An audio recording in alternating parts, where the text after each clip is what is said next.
जय गणेश जी। कैसे हैं आप लोग। मैं डॉक्टर आशुतोष द्विवेदी आपका स्वागत करता हूं इस चैनल में। आज हम लोग लेकर उपस्थित हुए हैं वृष राशि का दिसंबर 2021 का राशिफल। वृष राशि के लिए कैसा रहने वाला है ये दिसंबर 2021 का मंथ, इसकी आज हम लोग विस्तार से चर्चा करेंगे। चलिए आइए देख लेते हैं कि वृष राशि, ये जो आपका राशिफल है ये आपकी चंद्र राशि के आधार पर है या जो नाम आपका बोला जाता है उसके अनुसार है। तो ये आप समझ लीजिए कि कुंडली में जिस राशि में आपके चंद्रमा बैठे होते हैं वही आपकी चंद्र राशि होती है, उसी के अनुसार ये राशिफल बनाया जा रहा है। तो वृषभ राशि में लग्न में ही वृषभ राशि आ जाएगी। यहां पर बैठे हुए हैं राहु महाराज, यहां पर मिथुन राशि आ जाएगी, यहां पर कर्क राशि आ जाएगी, यहां पर सिंह राशि आ जाएगी, यहां पर पंचम भाव में कौन सी राशि आ जाएगी, कन्या राशि आ जाएगी। कन्या राशि के बाद 6th हाउस में तुला राशि आ जाएगी, सप्तम में आपके वृश्चिक राशि आ जाएगी, फिर धनु राशि आ जाएगी, फिर मकर राशि आ जाएगी, फिर कुंभ राशि आ जाएगी और फिर यहां पर मीन राशि आ जाएगी और यहां पर 12वें भाव में मेष राशि आ जाएगी। इस तरीके से ये राशियां बनी हुई हैं और सप्तम भाव में 4 ग्रह बैठे हुए हैं। कौन कौन से हैं? केतु है, सूर्य है, बुध है, मंगल है, ये यहां पर बैठे हैं। और आपके अष्टम भाव में जहां पर धनु राशि पड़ी हुई है यहां पर शुक्र बैठे हुए हैं और यहां पर नवम भाव में भाग्य भाव में शनि महाराज बैठे हुए हैं और 10th हाउस में गुरु महाराज बैठे हुए हैं। तो ये बैठकर क्या कर रहे हैं, क्या स्थितियां इनकी बनेगी, इनको हम लोग देख लेते हैं। पहले तो ये समझ लीजिए कि लग्न में चूंकि राहु महाराज बैठे हुए हैं तो आपके व्यक्तित्व को एकदम रहस्यमयी बना देंगे, वो मायावी बना देंगे, ऐसे व्यक्तित्व के धनी कर देंगे आपको यहां पर उच्च के राहु बैठकर। लेकिन यहां पर हो क्या रहा है, केतु की भी दृष्टि आ रही है, मंगल की भी दृष्टि आ रही है, सूर्य की भी दृष्टि आ रही है, बुध की भी दृष्टि आ रही है, जिस कारण आपके व्यक्तित्व को थोड़ा सा क्रोधी बनाएंगे। आपका स्वभाव थोड़ा सा क्रोधी हो जाएगा, थोड़ा सा जल्दबाज हो जाएगा। क्रोध और जल्दबाजी के कारण आप अपनी इन परिस्थितियों का ठीक से उपयोग नहीं कर पाएंगे। तो यहां आपको इन सब ग्रहों को थोड़ा सा संभालने की आवश्यकता है। लेकिन फिर भी यहां आपका व्यक्तित्व राहु महाराज के बैठने से बहुत ही रहस्यमयी और प्रभावशाली हो जाता है। और चूंकि आपके जो लग्न बना वृष राशि का, वृष राशि के राशिपति होते हैं शुक्र, और शुक्र की स्थितियां वैसे ही यहां पर अच्छी हैं। तो शुक्र के घर में बैठकर राहु अपने आप को वैसे ही थोड़ा सा प्रसन्नचित्त महसूस करते हैं। उनके गुरु की राशि है ये, क्योंकि ये क्रूर ग्रहों के गुरु माने जाते हैं या राक्षसों के गुरु माने जाते हैं। तो यहां पर बैठकर उनकी स्थितियां और अच्छी हो जाती हैं। चलिए इसके बाद हम लोग चलते हैं आपके 2nd हाउस पर कि 2nd हाउस की स्थितियां क्या रहेंगी और क्या स्थितियां उनकी रहने वाली हैं। 2nd हाउस में जो राशि पड़ रही है वो है मिथुन, और मिथुन के जो अधिपति देवता होते हैं, ग्रह होते हैं, वो होते हैं बुध। और बुध पर गुरु तथा मंगल तथा शुक्र की दृष्टि आ रही है, शुक्र की भी दृष्टि यहां पर आ रही है। तो यहां पर बहुत सारी स्थितियां अच्छी हैं, लेकिन 8 दिसंबर के पश्चात यहां पर स्थितियां और अच्छी होती हुई नजर आ रही हैं। अभी भी अच्छी हैं, लेकिन 8 दिसंबर के पश्चात ये स्थितियां और भी अच्छी हो जाएंगी। यहां पर हमको देखना है कि कौन कौन सी चीजों में हम अगर अपना इन्वेस्टमेंट करें, अपना निवेश करें, जो हमारी आय होती है उसको धन के रूप में स्थापित करें, तो किन किन जगहों पर यदि हम करते हैं तो हमें लाभ प्राप्त होता है। इसके बारे में हम लोग देख लेते हैं कि यदि हम जमीन में, मकान में, प्लाट में या कह लीजिए शेयर मार्केट में अगर हम लगा रहे हैं तो हम हाउसिंग सोसाइटी में, बिल्डिंग मटेरियल की कंपनियों में, बिजली के सामान बनाने वाली कंपनियों में और टेलीकॉम क्षेत्र में हम कर सकते हैं। सरिया, ईंटा, गुम्मा, बालू, ईंट, रेता, जितनी भी चीजें बिल्डिंग मटेरियल की हैं, यदि इनका आप भंडारण करते हैं, इनका वो करते हैं, तो ये आपको ज्यादा लाभ देने वाली हैं। और इस जगह पर जैसे बहुत सारे लोग ऐसे हैं जो शेयर मार्केट में जाना पसंद नहीं करते हैं, उनका अपना छोटा सा काम होता है और छोटे से काम के लिए वो लगे रहते हैं। तो यदि वो बालू की, मोरम की, इनका भंडारण करते हैं तो इनके भंडारण से भी उनको लाभ होता हुआ दिखाई दे रहा है, ऐसा इसमें समझ में आ रहा है। और सेवा इंडस्ट्री में जो यदि शेयर मार्केट में अपना पैसा लगाना चाहते हैं तो सेवा से संबंधित जो इंडस्ट्रीज हैं उनमें यदि आप अपना पैसा लगाते हैं तो वहां से आपको लाभ होता हुआ दिखाई दे रहा है। ऐसा इन जगहों पर यदि आप निवेश करते हैं, इन जगहों पर यदि आप अपने पैसे को लगाते हैं तो निश्चित तौर से आपको लाभ होता हुआ दिखाई दे रहा है। आप यदि फैशन इंडस्ट्री में निवेश करते हैं, ऐसी जगह जिसके अधिपति शुक्र हैं, जैसे बड़े बड़े जो शोरूम होते हैं, वॉलमार्ट होते हैं, ऐसी जगहों पर जो उनकी शेयर्स हैं उनमें अगर आप निवेश करते हैं तो वहां से भी आपको लाभ होता हुआ दिखाई दे रहा है। और हां, चूंकि यहां पर आपके कर्म भाव का अधिपति होते हैं शनि, और शनि पराक्रम करवाते ही हैं। यदि आप पराक्रम नहीं करेंगे तो आपको लाभ नहीं देंगे, तो पराक्रम आपको करना ही पड़ेगा। तो तीसरा हाउस होता है आपका पराक्रम का। पराक्रम के हाउस में आपके में राशि पड़ी हुई है कर्क। कर्क जो चंद्रमा की राशि होती है, और ये चंद्रमा जैसे घटते बढ़ते हैं वैसे आपके पराक्रम को घटाते बढ़ाते रहते हैं। लेकिन चूंकि पराक्रम की राशि पर शनि की डायरेक्ट दृष्टि जा रही है तो शनि महाराज निश्चित तौर से आपसे पराक्रम करवाते रहेंगे, और जितना आप पराक्रम करेंगे उतना लाभ आपको यहां पर होता हुआ दिखाई दे रहा है। चलिए आपके सबसे मनपसंद सेक्टर की तरफ चलते हैं, पारिवारिक सुख। तो पारिवारिक सुख में जो राशि पड़ी हुई है वो है सिंह, और सिंह के जो अधिपति हैं वो जाके बैठे हुए हैं आपके सप्तम भाव में। सिंह के जो अधिपति हैं जो बैठे हुए हैं सप्तम भाव में, तो सप्तम भाव में इनकी स्थितियां बहुत अच्छी होती हैं, और ये बुध आदित्य योग भी बनाए हुए हैं। राहु की दृष्टि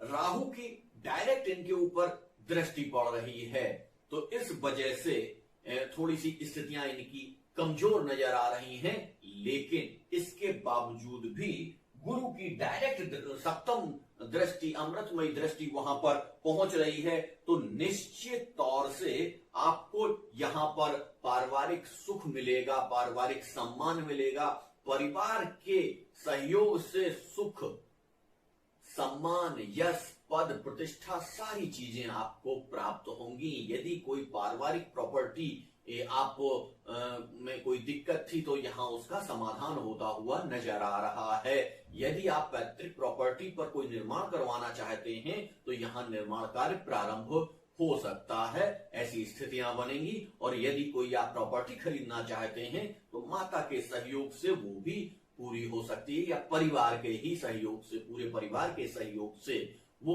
स्थितियां बन सकती हैं। ऐसी स्थिति यहां पर दिखाई देती है। आइए अब देखते हैं आपके पंचम भाव को। पंचम भाव से किसको देखते हैं? आपकी प्रारंभिक शिक्षा को देखते हैं, आपके संतान को देखते हैं, आपके रिलेशंस को देखते हैं। और पंचम भाव में राशि क्या पड़ी हुई है? कन्या राशि पड़ी हुई है, और कन्या राशि के अधिपति होते हैं बुध। बुध बैठे हुए हैं सप्तम स्थान में, बुध आदित्य योग बनाकर बैठे हुए हैं। लेकिन चूंकि राहु की डायरेक्ट दृष्टि पड़ रही है उनके ऊपर, तो स्थितियां उतनी बेहतर नहीं हैं जितनी बेहतर होनी चाहिए थी। इस स्थिति में निश्चित तौर से आपको दिसंबर के शुरुआत में तो उतना अच्छा स्थिति नहीं मिलेगी, लेकिन फर्स्ट वीक निकल जाने के पश्चात आपको बहुत सारी अच्छी स्थितियां वहां पर देखने को मिलेंगी। इस क्षेत्र में जो छात्र ऐसे हैं जो एमबीए कर रहे हैं, मैनेजमेंट कर रहे हैं, उनके लिए यहां पर बहुत अच्छी स्थितियां बन रही हैं। ऐसे छात्र जो म्यूजिक सीख रहे हैं, उनके लिए भी बहुत सारी स्थितियां यहां पर बन रही हैं। जो बीमा क्षेत्र में कुछ काम कर रहे हैं या वहां पर कुछ प्रोग्रेस करना चाह रहे हैं, तो उन छात्रों के लिए भी बहुत अच्छी स्थिति बन रही है। जो आईटी सेक्टर में है, जो सॉफ्टवेयर क्षेत्र में है, जो फैशन इंडस्ट्री में है, जो एनिमेशन में है, जो एडिटिंग सीखना चाहते हैं, उन सारे बच्चों के लिए, उन सारे स्टूडेंट्स के लिए जो फिल्म में, मीडिया में, टीवी में, अपने यूट्यूब चैनल में कार्य करना चाह रहे हैं, उनके लिए यहां पर बहुत सारी अच्छी स्थितियां बनती हुई नजर आ रही हैं और उनको बहुत सारा यहां पर लाभ होता हुआ दिखाई दे रहा है। यदि वो अपनी पढ़ाई के साथ कुछ कमाई भी करना चाहते हैं तो उनको कमाई के भी मौके यहां पर मिलेंगे। और आगे चलते हैं, सीधा संतान भाव की स्थिति आपकी कैसी रहेगी। तो संतान की स्थिति यहां पर बहुत अच्छी रहने वाली है। संतान से आपको सुख प्राप्त होगा और संतान आपकी प्रगति करेगी। यदि संतान आपकी नौकरी की तलाश में है तो उसको नौकरी मिलने की प्रबल संभावना यहां पर दिखाई दे रही हैं। ऐसी स्थितियां यहां पर बन रही हैं। हाँ, और यदि आप रिलेशनशिप में हैं तो निश्चित तौर से आपके रिलेशनशिप भी अच्छे चलेंगे, लेकिन कहीं ना कहीं आप अपने, क्योंकि लग्न पर दृष्टि किस किस की जा रही है, सूर्य की जा रही है, मंगल की जा रही है, तो सूर्य मंगल की दृष्टियों की वजह से कहीं ना कहीं आप अपने बोलचाल, अपने बातचीत की शैली से कहीं ना कहीं इसको डिस्टर्ब कर सकते हैं। तो इस चीज पर थोड़ा सा ध्यान रखने की आवश्यकता है। अब हम लोग चलते हैं सीधे आपके छठे भाव पर। छठे भाव में राशि कौन सी पड़ रही है? तुला राशि पड़ रही है। और तुला के अधिपति कौन से होते हैं? शुक्र होते हैं। और शुक्र ही आपकी राशि के अधिपति भी हैं। और शुक्र बैठे कहां हैं? अष्टम स्थान में बैठे हुए हैं। शुक्र अष्टम स्थान में अच्छे माने जाते हैं। तो यहां आप रोग, रिपु, ऋण पर तो आपको विजय निश्चित तौर से मिलेगी, क्योंकि गुरु तथा शनि की दृष्टि भी यहां पर आ रही है। तो शनि की दृष्टि होने के कारण रोग, रिपु, ऋण भाव पर वो उससे आपका विच्छेद करवा देंगे। हाँ, एक समस्या है, क्योंकि ये शुक्र का भाव है और शुक्र की स्थिति अष्टम भाव में पड़ी हुई है, तो महिलाओं से बातचीत करने में थोड़ा सा संभल के रहिएगा। यदि आप महिलाओं का सम्मान नहीं करेंगे तो स्थितियां आपके लिए खराब हो सकती हैं। चलिए सीधे चलते हैं आपके दाम्पत्य भाव पर या सप्तम भाव पर। ये चूंकि आपके कार्य क्षेत्र के भी 10वां होता है, 10th हाउस का भी 10th हाउस होता है, इसलिए इसको पार्टनरशिप का भी भाव कहते हैं।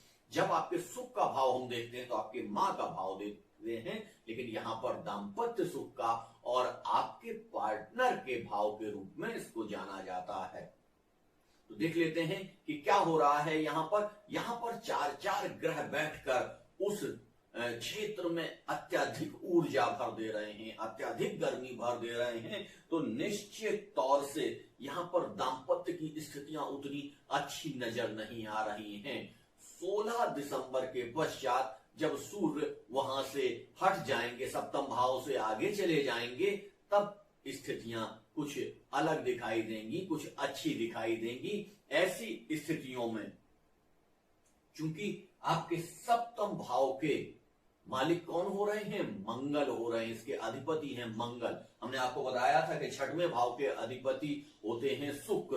क्योंकि राशि पड़ी हुई थी तुला और यहां पर राशि पड़ी हुई है वृश्चिक, तो वृश्चिक के अधिपति होते हैं मंगल और मंगल यहां पर बैठे हुए हैं। तो मंगल निश्चित तौर से बलशाली हो जाते हैं। सूर्य भी यहां बलशाली हैं। राहु की दृष्टि आ रही है, तो निश्चित तौर से पारिवारिक तौर पर आपको कहीं ना कहीं अपने पार्टनर से और अपने दाम्पत्य से उतना सुख प्राप्त होने की स्थितियां मुझे नजर नहीं आ रही हैं जैसी अन्य क्षेत्र की स्थितियां हैं।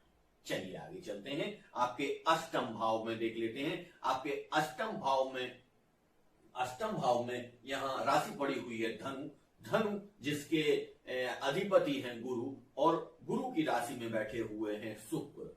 तो शुक्र चूंकि यहां पर अच्छे माने जाते हैं, लेकिन शत्रु राशि बैठे हुए हैं, शत्रु की राशि में बैठे हुए हैं, तो यहां पर बहुत सारी स्थितियां उतनी अच्छी नहीं बना रहे हैं, लेकिन फिर भी कार्यक्षेत्र में विस्तार दे रहे हैं। ये निश्चित तौर से स्थिति बन रही है। अब हम लोग चलते हैं सीधे आपके 9th हाउस पर। 9th हाउस में राशि पड़ी हुई है मकर, और मकर राशि में शनि महाराज बैठे हुए हैं। इसके अधिपति भी शनि होते हैं, और अधिपति होने के साथ साथ शनि यहां पर विराजमान भी हैं, अपने घर में ही हैं, तो शक्तिशाली हो गए हैं। तो निश्चित तौर से आप जितना कार्य करेंगे, भाग्य से आपको उतनी सारी चीजें प्राप्त होंगी। जितना आप पराक्रम करेंगे, उतना भाग्य का सहयोग भी आपको मिलता रहेगा। लेकिन निश्चित तौर से पिता के साथ संबंधों में स्थितियां उतनी बेहतर नहीं दिखाई दे रही हैं। अब हम लोग सीधा चलते हैं आपके 10th हाउस पर। 10th हाउस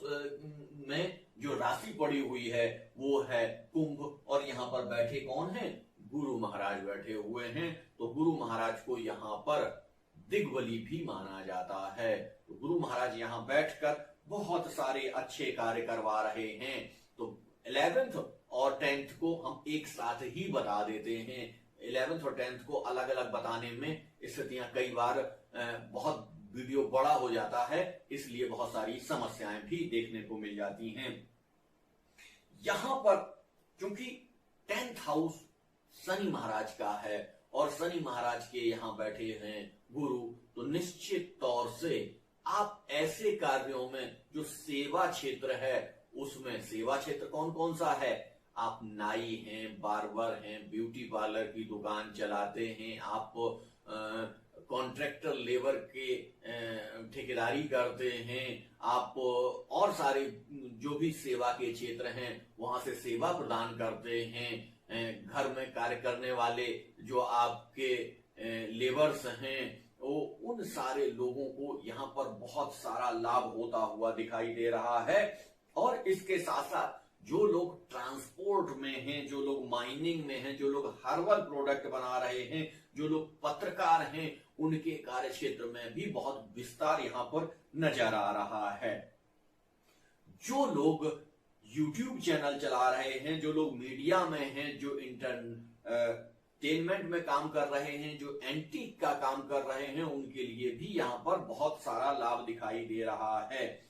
जो लोग शिक्षा के क्षेत्र में काम कर रहे हैं, अपने ट्यूशन पढ़ाते हैं, और छोटे स्तर से शुरू करते हैं, जैसे ट्यूशन ही पढ़ा रहे हैं, घर घर जाके होम ट्यूशन दे रहे हैं, तो उनको बहुत सारा ट्यूशन यहाँ पर मिलने की संभावनाएं हैं, और वहां से उनको बहुत सारा लाभ भी मिलने का, आर्थिक लाभ होने की स्थितियां हैं। जो लोग इससे बड़ा थोड़ा सा कार्य करते हैं, कोचिंग के रूप में कोचिंग संचालित कर रहे हैं, उनको भी यहाँ पर लाभ होता हुआ दिखाई दे रहा है। और जो लोग अपना स्कूल चला रहे हैं, उनको भी यहाँ पर बहुत लाभ होता हुआ दिखाई दे रहा है। और जो इससे संबंधित कार्य कर रहे हैं, जो ड्रेस बनाते हैं, जो किताबें की दुकान खोले हुए हैं, इस तरीके की सेवाएं दे रहे हैं, उनको भी यहाँ बहुत सारा लाभ हमको दिखाई दे रहा है। जो मेटल, मेडिसिन, केमिकल्स के क्षेत्र में हैं, उनका भी बहुत सारा लाभ यहाँ पर होता हुआ दिखाई दे रहा है। जो जमीन जायदाद से संबंधित कार्य कर रहे हैं, ईंटा, सरिया, गिट्टी, मोरम, इन सारी चीजों का भी कार्य कर रहे हैं, उनको भी बहुत सारा यहाँ पर लाभ होते हुए दिखाई दे रहा है।